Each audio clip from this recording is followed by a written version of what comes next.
धर्म, आध्यात्म और सांस्कृतिक नगरी प्रयागराज में आपका स्वागत है।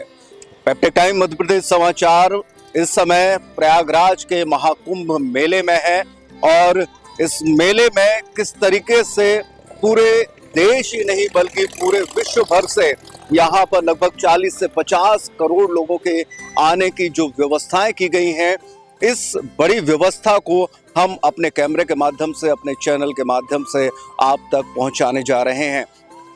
ये धर्म की नगरी, ये संस्कृति की नगरी, जहां पर गंगा, यमुना और अदृश्य मां सरस्वती का समागम होता है। इस समागम के इस पर्व पर और महाकुंभ के इस पर्व पर यह धर्म नगरी पूरी तरीके से सज चुकी है। आप देख सकते हैं किस तरीके से ये घाट पर मेला लगना अब शुरू हो गया है। इस मेले में जैसे जैसे मेले का पहला दिन यानी कि 14 तारीख आएगी, तब तक यहाँ पर लोगों के हुजूम पर हुजूम ही उमड़ेंगे और केवल धार्मिक और सांस्कृतिक आस्था वाले लोग ही यहाँ पर नजर आएंगे।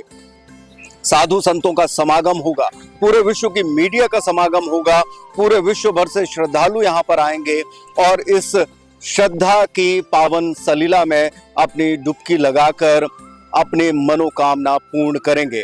तो पेप्टेक टाइम मध्य प्रदेश समाचार आपके लिए प्रयागराज से लेकर आ रहा है पूरी रिपोर्ट और देखेंगे कि किस तरीके से यहाँ पर शासन प्रशासन द्वारा जो व्यवस्थाएं की गई हैं, बड़े बड़े टेंट लगाए गए हैं, नावों की जो व्यवस्था है, नाव किसी भी तरीके से आमने सामने से भिड़े नहीं, इसके लिए नदी में ही डिवाइडर का निर्माण किया गया है।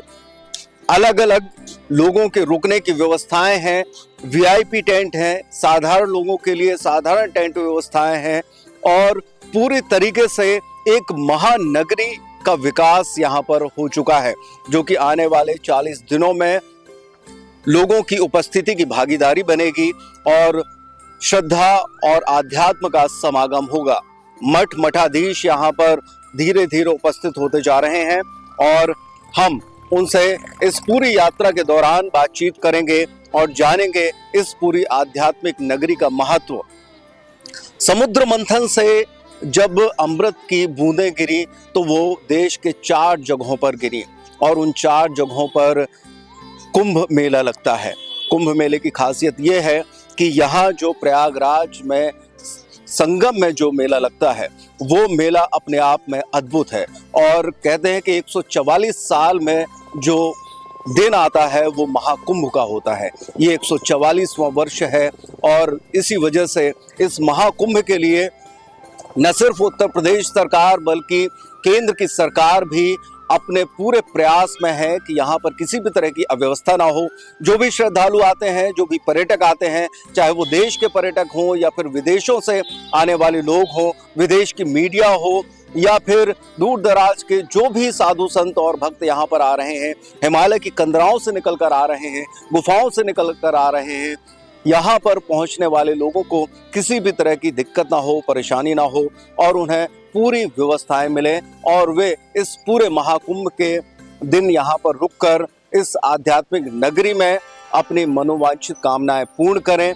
यहाँ पर गंगा, यमुना और सरस्वती के संगम में स्नान करके अपने मोक्ष को प्राप्त करें।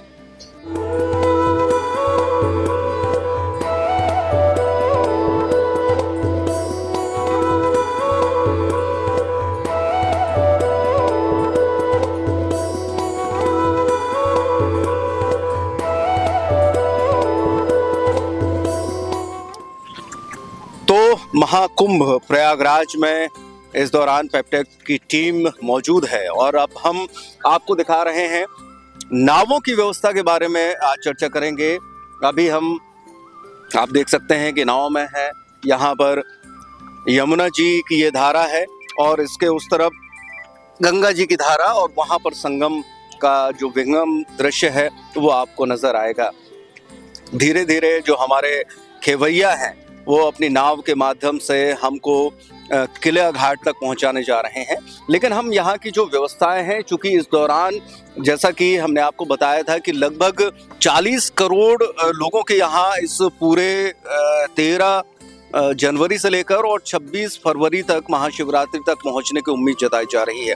ऐसे में लोग संगम तट पर भी जाएंगे, नावों में सैर करेंगे, पक्षियों को दाना खिलाएंगे। यहाँ पर ये साइबेरियन पक्षी जो विदेश से इतने हजारों किलोमीटर की यात्रा करके यहाँ पर आते हैं और इन घाटों पर आप इनके नज़ारे देख सकते हैं।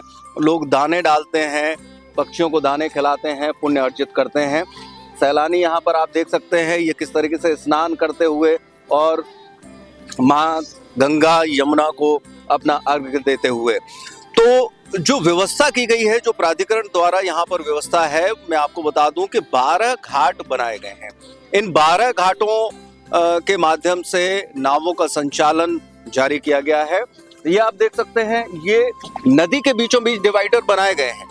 इन डिवाइडर के माध्यम से यह है कि नावें डायरेक्ट वहां से एक साथ चल के और इस दूसरे घाट पर ना पहुंच जाएं या फिर आपस में टकराने की कहीं कोई गुंजाइश ना रहे। ये तमाम व्यवस्थाएं लगाई गई हैं और इस तरीके से बहुत सारे डिवाइडर यहाँ पर आप देख सकते हैं आगे और पीछे बनाए गए हैं, जिससे कि जो व्यवस्था है, जो वाटर ट्रांसपोर्टेशन है, वो बेहतर ढंग से चलता रहे।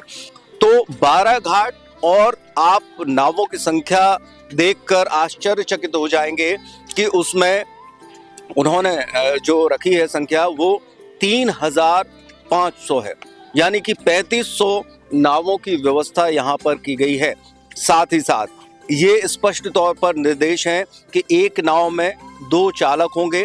आप पीछे देख सकते हैं कि हमारे 2 केवट बंधु बराबर नाव खेते चले जा रहे हैं और ये हमें एक पार से दूसरे पार तक पहुंचाएंगे। तो इनकी मेहनत लगातार जारी है और ये अपनी मेहनत से हमको एक घाट से दूसरे घाट तक पहुंचाने जा रहे हैं। साथ ही साथ मैं ये बता दूं, जिस तरीके से आप देख सकते हैं ये लाइफ जैकेट हम पहने हुए हैं। ये लाइफ जैकेट न सिर्फ मैं पहने हुई हूँ बल्कि हमारी पूरी टीम पहने हुई है। ऋषि है साथ में, रोहित हैं और एक और साथी हमारे साथ मौजूद हैं। ये लाइफ जैकेट अनिवार्य है, इसके बिना नाव में बैठकर चलने की बिल्कुल भी मनाही है कि अगर ये आप नहीं पहने हैं तो आप नाव में सफ़र नहीं कर सकते। यानी कि सुरक्षा की दृष्टि से जो इंतज़ामात किए जा रहे हैं वो पूरे पुख्ता इंतज़ामात हैं, जिससे कि जो यात्री बैठेंगे उनमें किसी तरह की दिक्कत ना हो। 2 खेवैया रहेंगे और साथ ही साथ एक नाव में 10 से ज़्यादा लोगों के बैठने की परमिशन बिल्कुल भी नहीं है।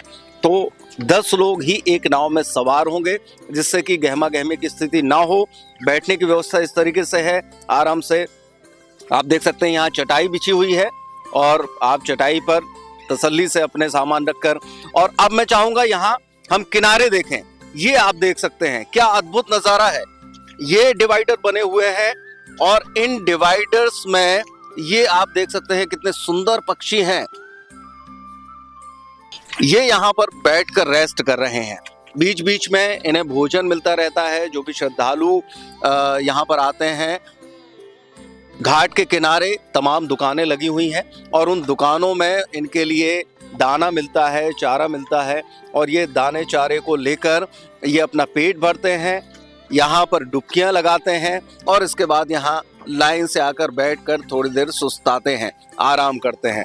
तो आप इस तरफ देखते हैं तो कैसी लाइन, ये पूरी कितना विहंगम दृश्य यहाँ पर आप देख सकते हैं। मौसम बहुत शानदार है, हल्की हल्की धूप अब खिलना शुरू हो गई है, लेकिन अभी दूर दूर तक जो है वो धुंध और कोहरे का नज़ारा छाया हुआ है। तो ऐसे में लेकिन सर्दी का एहसास, इस नगरी में आने के बाद सर्दी का एहसास तो जैसे रफू चक्कर हो जाता है, गुम हो जाता है। बहुत हल्की हल्की हवाएं चल रही हैं, लगभग 2 किलोमीटर प्रति घंटे की रफ्तार से बहुत हल्की हवाएं हैं और ऐसे में सर्दी का एहसास बिल्कुल भी समझ में नहीं आ रहा है। चारों तरफ लोगों का हुजूम उमड़ना शुरू हो चुका है और धीरे धीरे लोग इस महानगरी में इस अद्भुत समागम में यहाँ पर आ रहे हैं, स्नान कर रहे हैं, माँ गंगा यमुना सरस्वती के दर्शन कर रहे हैं, उनको अपना अर्घ्य दे रहे हैं, सूर्य भगवान को अर्घ्य चढ़ा रहे हैं और ये मनोकामना करते हैं कि जीवन भर जो उन्होंने गलतियां किए हैं, जो पाप किए हैं, उनको मुक्ति मिले, पापों से वो मुक्त हो जाएं, उन्हें क्षमा किया जाए और उसके बाद वे अपनी ज़िंदगी की एक नई कहानी, एक नया सफ़र ज़िंदगी का शुरू कर दें। आप देख सकते हैं जितने भी नावें आपको दिख रही हैं, सभी में लाइफ जैकेट अनिवार्य है। ये इंस्ट्रक्शन बाकायदा प्राधिकरण के द्वारा दिए गए हैं कि जो लोग भी बैठेंगे, और जैसा मैंने बताया कि 10 लोगों से ज़्यादा की परमिशन नहीं है, तो जितने भी लोग बैठेंगे उनको लाइफ जैकेट पहनना अनिवार्य है, जिससे कि अगर कभी, हालांकि ये इतने एक्सपर्ट लोग हैं जो नावों का संचालन करते हैं, वो इतने एक्सपर्ट्स हैं कि कभी भी इस तरह की कोई दिक्कत या ऐसी संभावना नजर नहीं आती। हल्की हल्की लहरें भी नदी में उठना शुरू हो गई हैं, हवा के साथ पक्षी विचरण कर रहे हैं और लोग नदी में तसल्ली से भ्रमण करते नजर आ रहे हैं। ये देखिए लहर उठ रही है, कितनी शानदार लहरें, यहाँ पर हल्की हल्की लहरें एक नजारा देती हैं छोटे मोटे समुद्र का, और एक खूबसूरत सा दृश्य है। एक तरफ एक घाट है, दूसरी तरफ इस तरफ किला घाट है, जहाँ पर अभी हम लोग पहुंचेंगे और वहाँ पर जैसे आपको जानकारी है, लेटे हुए हनुमान जी वहाँ पर है, और माँ गंगा यमुना जब अपने चढ़ान पर होती हैं तो ऐसा कहा जाता है कि इनके दर्शनों को आती हैं, वहाँ उनके पैर पखारती हैं और उसके बाद फिर शांत हो जाती हैं। तो बड़ी बड़ी अद्भुत कहानियां हैं, बड़े अद्भुत और विहंगम दृश्य हैं। हम लगातार आपको पेप्टेक टाइम के माध्यम से इस तरह के नज़ारों से परिचित कराते रहेंगे, यहाँ की कहानियों के बारे में बताएंगे और इस पूरे महाकुंभ का लगातार भ्रमण कर एक एक कहानी आप तक पेप्टेक टाइम चैनल के माध्यम से पहुंचाएंगे। लगातार बने रहिए हमारे साथ।